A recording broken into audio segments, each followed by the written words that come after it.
come the odd even is not working well today? A lot of people on that side, very few people on this side.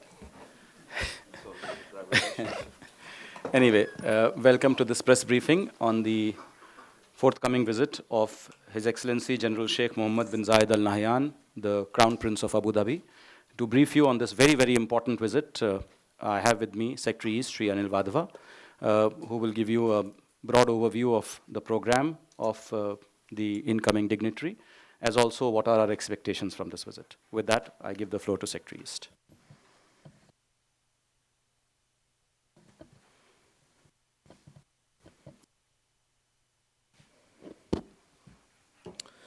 Well, dear friends, today we are here for the briefing on the state visit of His Excellency Highness Sheikh Mohammed bin Zayed Al Nahyan, the Crown Prince of Abu Dhabi. He comes here at the invitation of our Prime Minister, Shri Narendra Modi, and he is also the Deputy Supreme Commander of UAE Armed Forces. He will be here from 10th to the 12th of February 2016. This is the first state visit to India by the Crown Prince. Of course, he's visited India earlier in 1999 and 2003 in other capacities.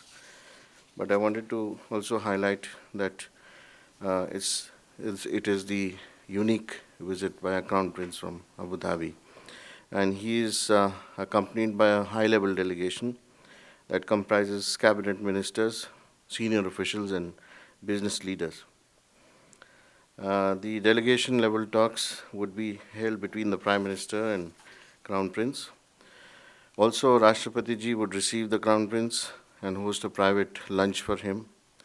The Crown Prince and his delegation would also visit Mumbai and meet with Indian business leaders in the financial sector at the Mumbai Stock Exchange. This visit marks the excellent rapport which has been struck between the leadership of our countries, because it comes only a few months after the visit of our Prime Minister to UAE, which happened in August 2015. And that, of course, was a visit by a Prime Minister from India after a gap of 34 years.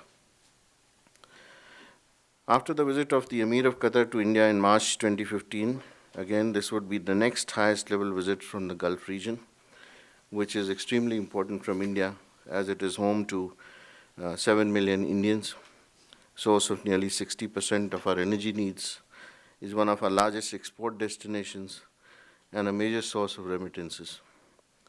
And this region also has a very strong bearing on India's security and stability in our neighborhood.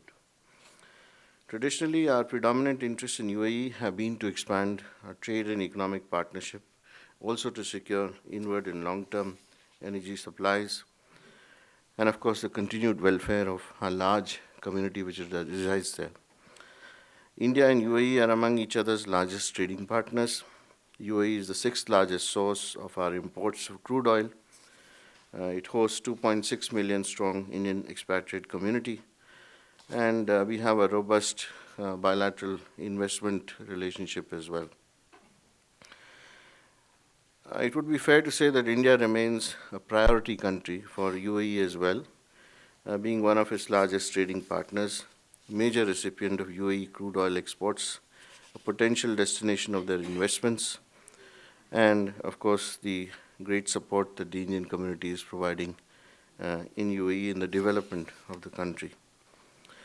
The visit takes place after we have decided to elevate our relationship to a comprehensive strategic partnership during our Prime Minister's visit to UAE in August 2015.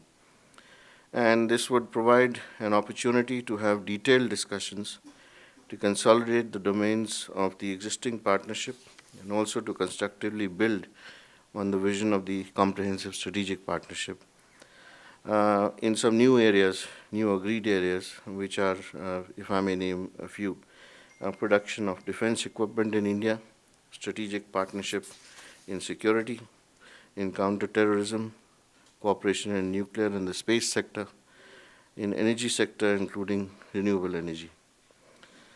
We have signed several agreements in MOU for cooperation in different areas of mutual interest between India and UAE. But a number of new agreements and MOUs are proposed to be signed during the visit of the Crown Prince to expand the areas of our cooperation.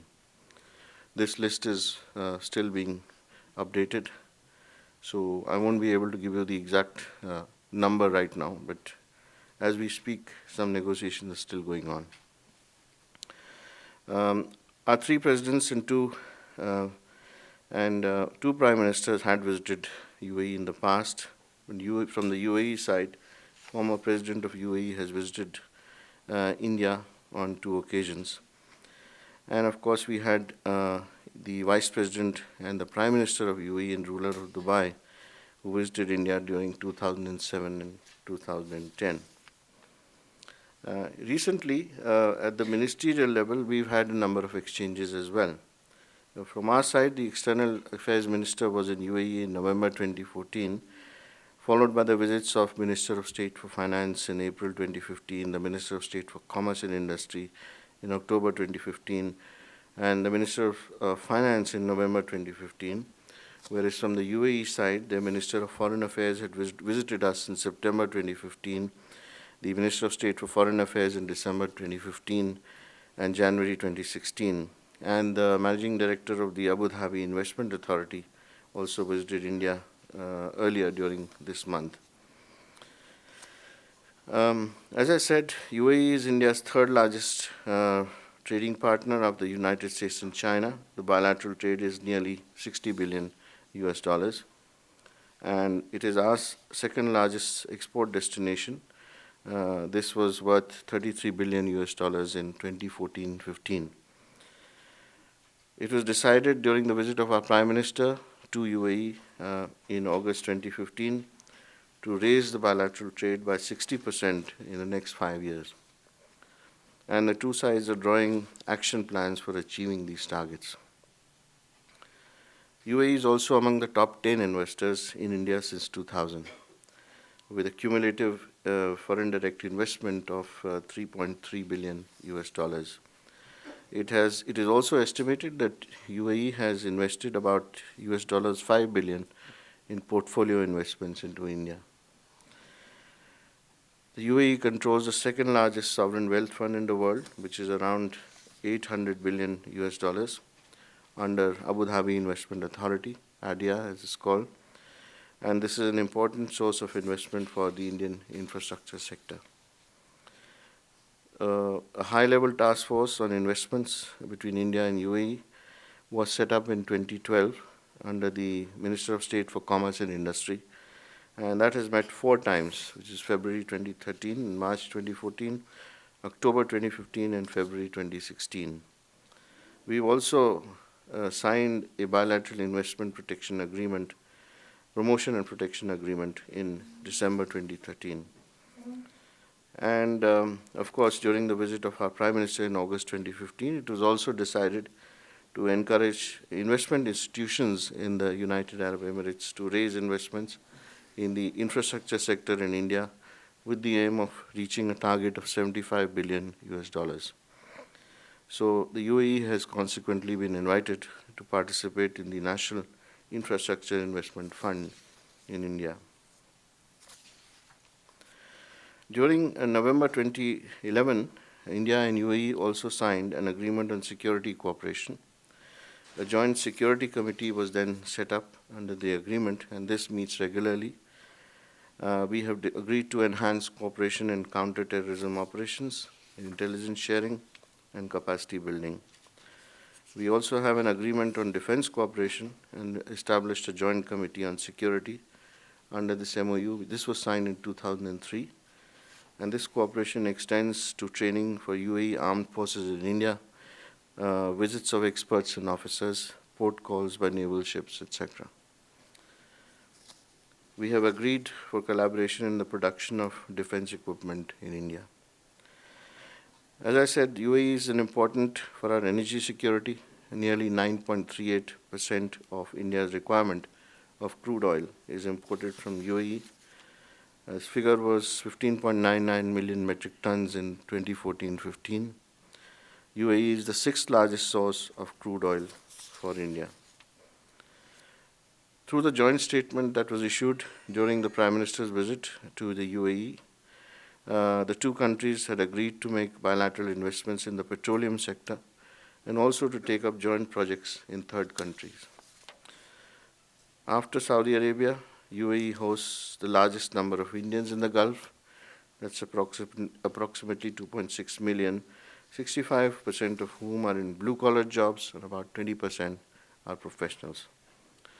I spoke about remittances. The annual remittances of over 15 billion US dollars, and this is a 2013 figure, were made by Indian community in UAE.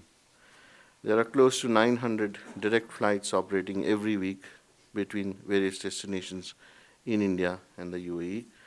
And there are more than 50 Indian schools, 4 universities, 5 registered Indian associations in Abu Dhabi, and 1 each in the other 6 emirates in the UAE. So, well-developed relationship.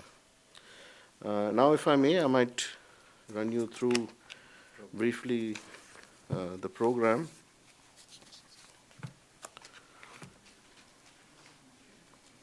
And the program starts when the Crown Prince arrives in New Delhi this evening, and there will be a call on him by our Minister for External Affairs, and thereafter on February 11th, there would be a guard of honor in his honor in Rashtrapati Bhavan. He will visit Rajghat thereafter, and he would also plant saplings over there.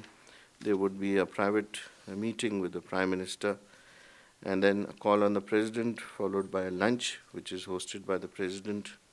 There would be a call on the Vice President in the evening, and then exchange of, the Prime Minister would receive him after that, followed by the exchange of agreements in Hyderabad House, some press statements, etc., and a working dinner which will be hosted by our Prime Minister in his honor. On the 12th of February, he goes to Mumbai and has a program in the Bombay Stock Exchange, meeting with select financial institutions and persons. And thereafter, there would be a reception hosted by the UAE side in Mumbai itself before he leaves in the evening. So this is a very packed program for him, and the delegation which accompanies him is already engaged in negotiations. The business leaders would be arriving, some in Delhi and some in Mumbai as well. And they would be having a separate business event at noon time in Mumbai on the 12th. Thank you. And I take Floor some is now questions. open for questions. Manish? Sir under the comprehensive strategic partnership counter terrorism भी उसका एक हिस्सा है।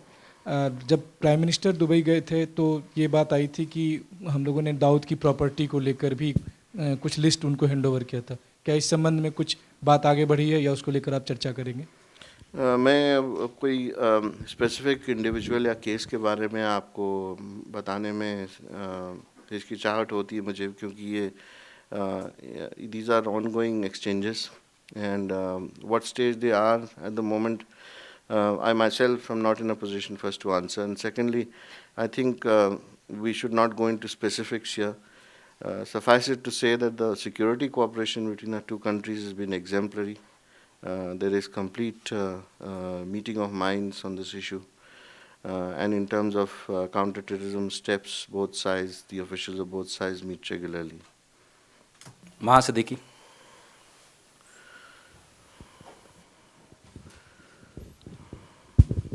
Sir, the slipping oil prices have resulted in a stress in economies in the Gulf region, which is hitting the expats because many of the Gulf nations are taking austerity measures, including the UAE, by taxing their incomes now. Another country like Oman putting a ban on visas for 2 years if people leave their jobs and come back. Is that issue likely to be taken up, at least with UAE taxing of incomes? Because that was a great draw for people to go from India to work in the Gulf. I think each country has to manage its economy the way it sees fit. If a country is facing an economic crisis, and of course the many steps that they take to rectify that is something which is an internal matter. I don't think it is fit for us to point out as to what they should be doing. But of course, as far as the welfare of the Indian community is concerned, that is always discussed in general terms. If there's something which actually affects them, I'm sure it will be mentioned by the UAE side to us. If it does happen, then of course we would be pointing out the difficulties that it would cause socially and economically. So I would leave it at that. Ranjit.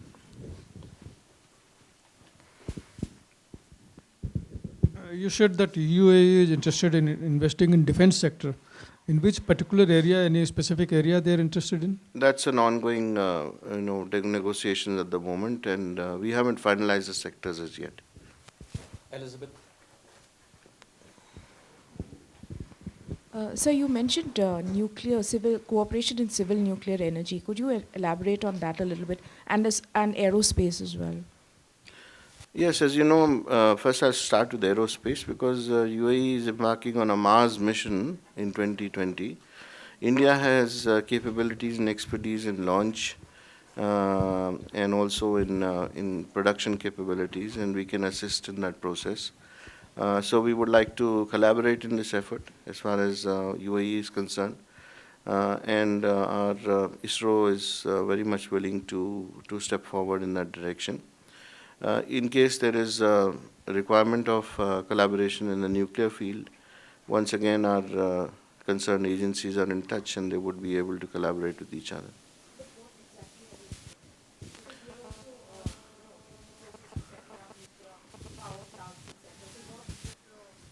We haven't finalized an MOU in this regard, so the talks are still ongoing.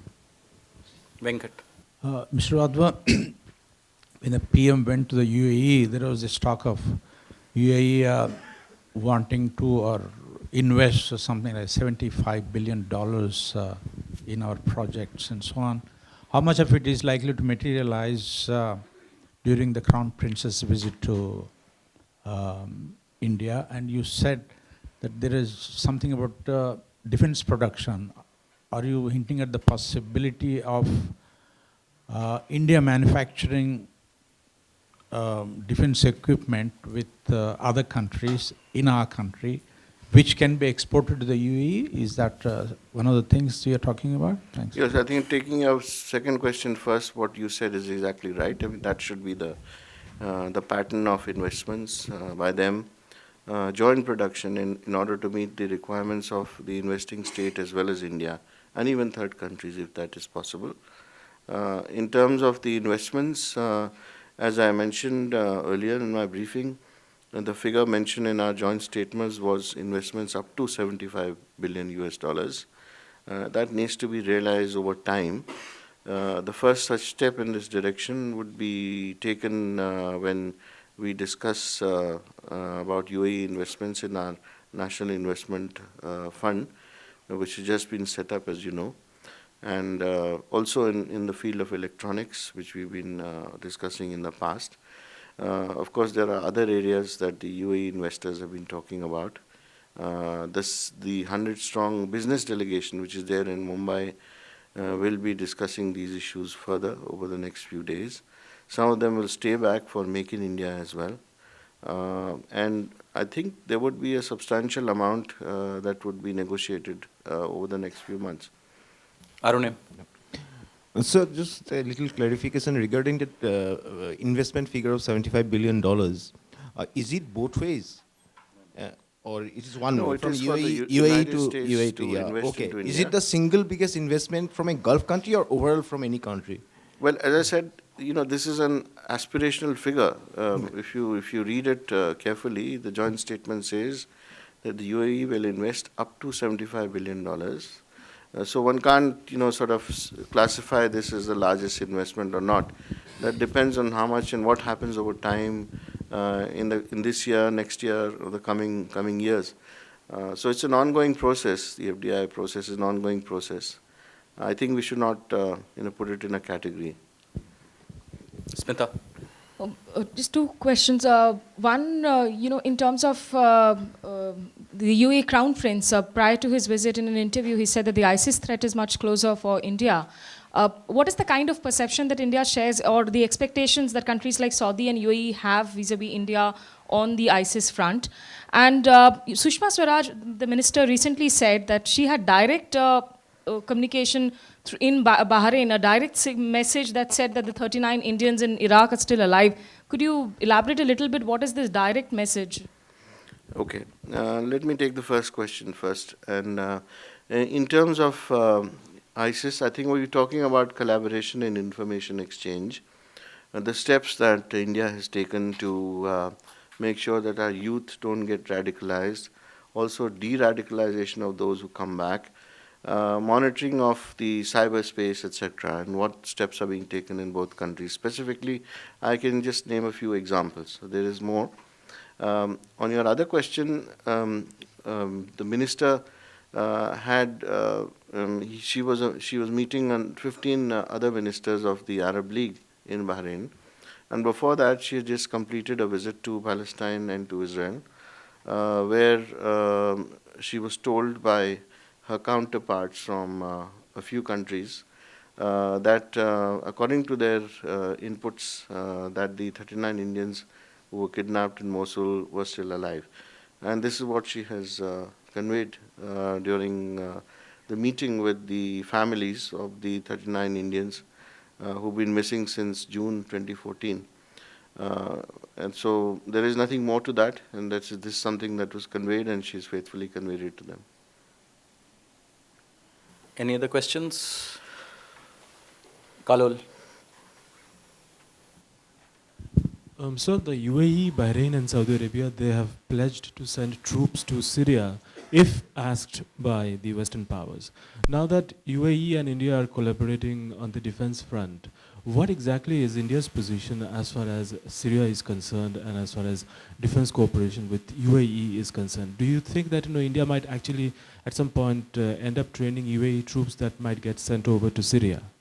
We have not been asked and not been approached on those two issues, and if we are approached, then we will formulate a response at that point in time. Okay, last question. Mukesh. On David Coleman Headley's submission? No, David Coleman Headley has nothing to do with the UAE Crown Prince visit, so I think we close it at that. Thank you. Thank you.